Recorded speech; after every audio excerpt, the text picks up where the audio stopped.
రామాయణంలో మనం చదివిన ఒక అద్భుతం పుష్పక విమానం.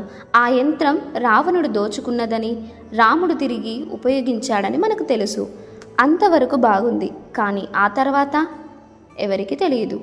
అంత శక్తివంతమైన యంత్రం భూమి మీద ఇంకెక్కడ కనిపించకపోవడం ఎలా సాధ్యమైందో మనం అర్థం చేసుకోలేకపోతున్నాం.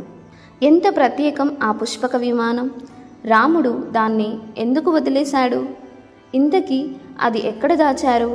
ఇప్పుడు దొరికితే మనం వాడగలమా? అందులో లాభాలు ఎక్కువ లేక ప్రమాదాలే ఎక్కువనా? ఈరోజు ఈ ప్రశ్నలన్నింటికి మనం సమాధానాన్ని క్లుప్తంగా తెలుసుకుందాం. రావణుడిని చంపిన తర్వాత రాముడు పుష్పకాన్ని ఎలా వాడాడు? రావణుని చంపిన వెంటనే ఆకాశం నుండి పుష్పక విమానం రాముని దగ్గరికి వచ్చింది. రాముడు సీతతో, లక్ష్మణుతో, వానర సైన్యంతో కలిసి దానిలో ఎక్కి తిరుగు ప్రయాణం మొదలుపెట్టాడు. అయోధ్యకు రాముడు నేరుగా రాలేదు. మధ్యలో కాశీ, మిథిల, కైలాసం వంటి పవిత్ర స్థలాలన్నీ చూసుకుంటూ వచ్చాడు. అందులో ఉండటం ఒక గొప్ప అద్భుత అనుభూతిని అని వర్ణిస్తారు.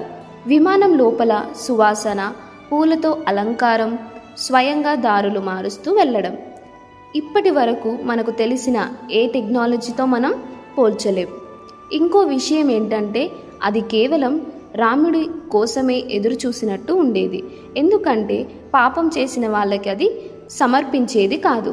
అయోధ్యకు రాగానే రాముడు దాన్ని ఎందుకు వదిలేశాడు? రాముడు అయోధ్యకు రాగానే దాన్ని తిరిగి కుబేరునికి ఇచ్చేశాడని చెప్పబడుతుంది. ఎందుకంటే అది కుబేరుని సొత్తు.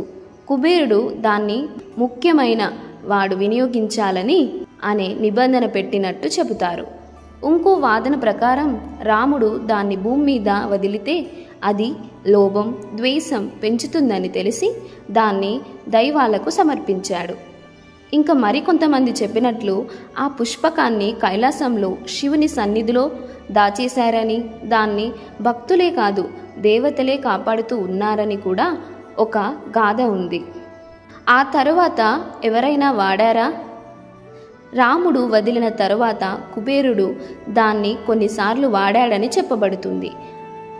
అయినా అది ఎక్కువగా బయటికి రాలేదు.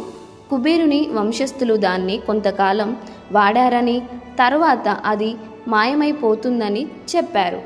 ఎందుకంటే అది శక్తిని, చిత్తశుద్ధికి అనుగుణంగా మాత్రమే అందించేది. లోభం పెరిగినప్పుడు అది కనిపించకపోవచ్చు. ఇంకో పాయింట్ ఏంటంటే దాన్ని చూసిన వాళ్ళ గురించి ఆధారాలు లేవు. కానీ దాన్ని చూసిన యోగులు మాత్రం దాన్ని మళ్ళీ బయటకు తీయకుండా దాన్ని కాపాడుతూ ఉన్నట్టు ఒకప్పుడు చెప్పబడింది. దాచిన ప్రదేశం దాని గుహల మిస్టరీ. ఇప్పుడు ఆ పుష్పక విమానం ఎక్కడుంది? విమానం దాచిన ప్రదేశాలుగా చెప్పబడే ప్రదేశాలు: బద్రీనాథం వెనుక గుహలు, కైలాస శిఖరం, అగస్త్యమాలై పర్వత శ్రేణులు, శంబాల అనే రహస్య లోకంలోని నగరం. ఇక్కడి గుహల్లో వెళ్ళగలిగిన వారు ఒకే ఒక్కరే. ఇక్కడ ఉన్న గుహలలో ప్రకృతి కూడా సొంత రహస్యాలతో ఉంటుంది. ఒకసారి లోపలికి వెళితే బయటకు రావడం సాధ్యం కాదని కూడా అంటున్నారు. కొంతమంది హిమాలయాల్లో పాదయాత్ర చేస్తూ గుహల్లో కాంతివంతమైన యంత్రం లాంటి రూపం చూశామని చెప్పిన సందర్భాలు కూడా ఉన్నాయి. కానీ శాస్త్రపరంగా దొరకలేదు. పుష్పక విమానం దొరికితే మనం నడపగలమా? సాధారణంగా మనం మోటార్ వాహనాలను నడిపినట్టు ఇది కాదు. ఇది అంతరంగ శుద్ధి ఉన్న వాళ్లకు మాత్రమే సదుపాయం ఇచ్చేది. దాన్ని నడపాలంటే భక్తి, జ్ఞానం, నిరంతర సాధన ఉండాలి. మరి దొరికితే లాభాలు చాలా ఉన్నాయి. దేశం సైనికంగా బలపడుతుంది. ఇంధనం అవసరం లేదు. ఏ దిశలోనైనా తిరుగుతుంది. శక్తివంతమైన రక్షణ వస్తుంది. లాభాల కంటే ప్రమాదాలు ఎక్కువ. దాన్ని వాడడం ద్వారా మనకు లాభాలు ఉంటాయి. కానీ తప్పుడు చేతుల్లో పడితే అది ప్రమాదకరం కూడా. ఇది పాజిటివ్ శక్తిని పెంచుతుంది. అలాగే లోభం, ద్వేషం ఉన్న వాళ్ళకి అది ముప్పుగా మారుతుంది. ఇంకోటి, అది ఒక గణనీయమైన శక్తి కాబట్టి అది ఈ లోకానికి తగినది కాదని కూడా కొంతమంది అంటారు. అందుకే అది ఇప్పటికీ బయటకి రాకుండా దాగి ఉండొచ్చు. దాన్ని మళ్ళీ బయటకు తీయగలమా? ఎప్పుడు దొరుకుతుంది? ఇప్పుడు కూడా కొన్ని సంఘాలు, యోగులు దాన్ని వెతుకుతున్నారు. కొందరు అద్భుతమైన యంత్రం వంటి వస్తువులను గుహల్లో చూశారని చెబుతారు. కానీ అది పుష్పకమేనా అనే అనుమానం ఉండిపోతుంది. ఎందుకంటే అది దివ్యశక్తి కాబట్టి సాధారణ శరీరంతో దాన్ని పొందడం కష్టమే. మరి ఒకరోజు అది మళ్ళీ బయటకు వస్తుందా? అది భూమి మీదకి ఉపయోగపడుతుందా? లేదా దాన్ని మళ్ళీ బయటకు తీయకపోవడం మంచిదా? ఇది ఆలోచించాల్సిన ప్రశ్న. ముగింపు. ఇంతకీ పుష్పక విమానం నిజంగా ఎక్కడుంది? ఎందుకు ఇప్పటి వరకు మనకు దొరకలేదు? ఏం తెలుసుంటే అది రాముడు నడిపినప్పుడు అది కేవలం ఒక యంత్రం కాదు, ఒక జీవంలా స్పందించేది. అది భక్తి ఉన్న వాళ్ళకే పనిచేసేది. మరి అది భూమి మీదే ఉందా, లేదా మనకి తెలియని ఇంకో డైమెన్షన్లో దాచిపెట్టాడా?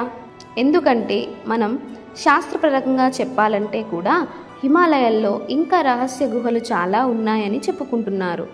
సైంటిఫిక్గా గ్రావిటీ వేవ్స్తో పనిచేసే ఏదో ఎనర్జీ మాడ్యూల్లా ఉండవచ్చు అని కూడా కొన్ని ఊహలు ఉన్నాయి. ఇంకో సైంటిఫిక్ వాదన ఏంటంటే అది ఒక ఖచ్చితమైన గ్రావిటీ టెక్నాలజీ. ఇది మానవ మేధతో ఇప్పటికీ తాలూకు స్థాయిలో కాదు. మరి ఎందుకు బయటికి రాకుండా ఉంటుంది? ఎందుకంటే అది దానికి అర్హత ఉన్నవారికి మాత్రమే లభించే ఒక వరం. మన భక్తుల నమ్మకం ఏమిటంటే ఒకరోజు అది మళ్ళీ బయటకు వస్తుంది. అప్పుడు మళ్ళీ ధర్మమే విజయం సాధిస్తుంది. అది మళ్ళీ మానవాళిని గమనంలో, జ్ఞానంలో ముందుకు నడిపిస్తుంది. అలాగే అది కూడా నిజం. రహస్యాలు రహస్యంగానే ఉంటాయి కాబట్టి వాటిని అర్థం చేసుకునే ప్రయత్నమే మన ప్రయత్నం. కానీ వాటిని భక్తితో చూసినప్పుడు మాత్రమే అవి నిజంగా మనకు దొరుకుతాయి. రాముడు వాడిన ఆ పుష్పక విమానం ఎక్కడున్నా ఇది ఇంకా రాముని భక్తుల కోసం ఎదురు చూస్తూ ఉంది అని అనిపిస్తుంది. ఎందుకంటే ధర్మం ఉన్న చోట శక్తి ఎల్లప్పుడూ ఉంటుంది. మరి మీరేమనుకుంటున్నారు? ఒకరోజు అది మళ్ళీ బయటకు వస్తుందా? మళ్ళీ మనం చూసే రోజు వస్తుందా? మీ అభిప్రాయాన్ని కామెంట్లో తెలియజేయండి. ఈ వీడియో మీకు నచ్చినట్లయితే లైక్ చేసి, షేర్ చేసి, సబ్స్క్రైబ్ చేసుకోండి.